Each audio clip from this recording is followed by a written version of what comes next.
तर आज मी तुम्हाला कांद्याच्या चटणीची रेसिपी दाखवणार आहे। तर ही कांद्याची चटणी चवीला खूप छान लागते आणि करायला देखील सोपी आहे। सगळ्यात आधी आपल्याला शेंगदाणे भाजून घ्यायचे आहेत। नंतर बारीक चिरलेले कांदे घ्यायचे आहेत। मी 4 कांदे घेतलेले आहेत मीडियम साईजचे। शेंगदाणे ज्यांना आवडत नाहीत त्यांनी नाही टाकले तरी चालतील, मला आवडतात म्हणून मी शेंगदाणे टाकते। तर आपण कढईमध्ये तेल गरम करूया।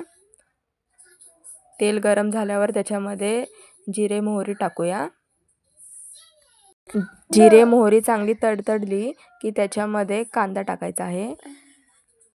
कांदा लालसर होईपर्यंत आपल्याला तेलात परतवून घ्यायचा आहे।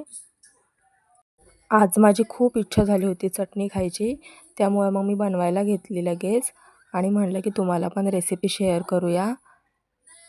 त्यानंतर बारीक केलेले शेंगदाणे टाकायचे आहेत आणि छान मिक्स करून घ्यायचं आहे।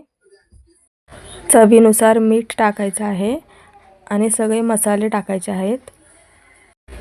हळद, गरम मसाला, धना पावडर आणि लाल मसाला हे सर्व टाकायचं आहे आणि मिक्स करून घ्यायचं आहे। आणि शेवटी वरतून कोथिंबीर टाकायची आहे। तयार आहे आपली कांद्याची चटणी।